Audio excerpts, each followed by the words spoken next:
It's Mo. I am going on a trip in a couple of days, so I wanted to do a little pack with me and show you what I bring on a trip. I'm going for 6 days. I'm going to my BFF's house in Ohio, and I am actually going there while they're on vacation so that I can cat sit their cats. Yes, I am that much of a dedicated cat aunt. So I will be spending a few days with my nephew cats, and my husband will be here watching our cats while I'm gone. I am a very light packer. I always try to pack extremely light. I try to always pare down even what I initially think. So my first step is always to make a list of things that I think I'm going to need to bring, and then gather all that stuff that I think I might need and then pare it down even more than that. I'm never going to a place where I couldn't just buy something if I needed it, where I couldn't pick it up at a thrift store. I'm never going anywhere where I am in the middle of nowhere. If I were, maybe I would pack a little bit more conscientious of that, but I think light packing is the best. I'm also usually not ever going anywhere that I couldn't wash something if I needed to, and I know that my friend has anything that I'm not going to have that I'm going to forget to bring.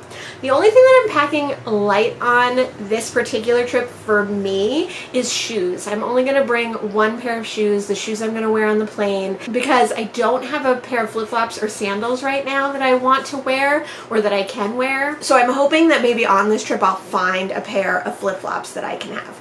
Obviously, because I don't buy new items, I don't buy new clothes, I don't buy new shoes, it's a little bit more difficult for me when I need something like that, like one object. But there's thrift stores around. My second choice, one that I don't use very often, would be go to like a boutique and buy something from a local store. I've done that before. So if I can't find anything and I'm really in dire need of an extra pair of shoes, I'm sure I can pick one up. I always think it's good to bring two pairs of shoes no matter where you go, just in case one gets wet. You don't want to be uncomfortable. Anything else you can usually wash and dry, but shoes sometimes are a little tough. To start out my packing, I made sure the bed was clear except for these two loafers hanging around on the bed. And I started with my toiletries. I also go really simple, really sparse on my toiletries. This is a toiletry bag that I actually always have packed. So I'm just going through to make sure everything I need is in there. My medication, some toothpaste and toothbrush, some hair stuff just in case I need it. I'll also be wearing a hair tie, of course, some lip balm, which I don't usually even really use, bar soap, which is super useful.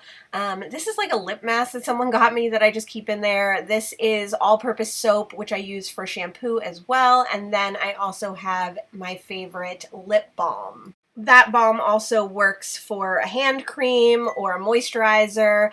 And then I will also put a conditioner bar in there that I've been using. Next, I just start piling up all the things that were on my list, the t-shirts, pants, underwear, everything that I might want to bring. I have a bathing suit in there. And one of the things for this trip is that I am going to have to wash my clothes when I get there because they have a very sensitive cat. So I have to make sure that I don't have too much cat smell on me. So I'm trying to pick stuff that's all in a similar tone so that I can just wash everything all at once. Then I remember some other stuff that I wanted to bring, and I go and grab that. I also get my suitcase, which is really just a backpack that I'm going to use. Irving is done. He's out of here. I get the books that I want to bring, which we will talk about in just a moment. I'm just putting everything in piles, seeing what's there, and then I'm going to go through everything and pare it down. I decide that I should probably go through my books first because I'm going to put them at the bottom of my backpack. I do have a book that I know I'm bringing on the plane with me, maybe two,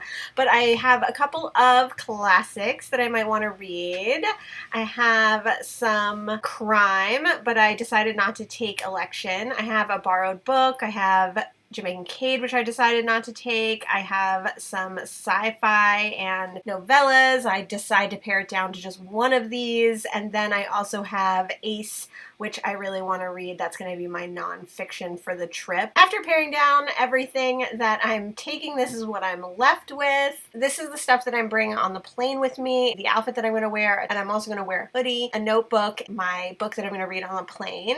And then I have a bunch of electronic stuff. I also have to get my camera stuff ready, but obviously I'm using my camera. These are the books that I pared it down to. There are t-shirts, sweatshirt, tank tops, I'm bringing one pair of pants and one pair of shorts, aside from what I'm wearing on the plane.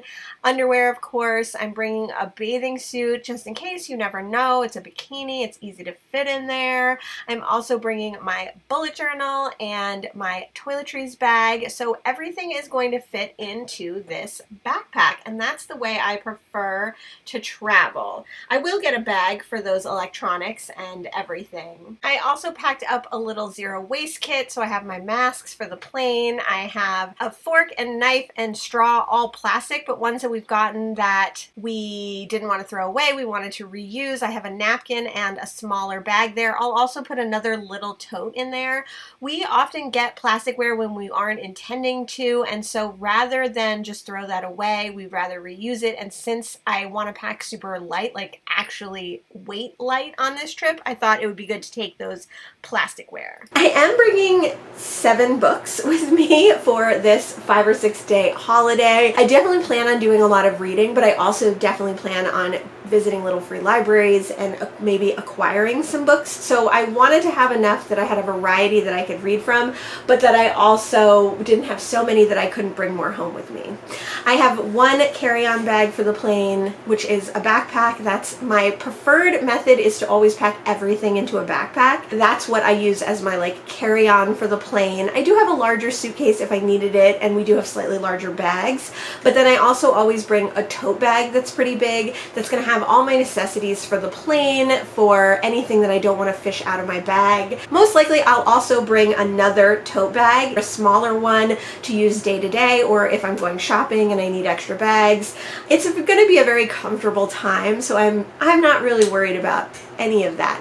And of course, I will definitely take you along with me on my trip, and I will vlog the process of that, what I'm reading, what I'm doing, etc. So let me know how you pack for a trip. Let me know if you're a heavy packer or a light packer. I try to be as light as possible. I try to always pare down what I'm bringing even further. I always try to think rationally about what I'm actually going to need. I hope you enjoyed this little pack with me video. Thanks so much for joining me today, and I'll see you in the next one. Bye!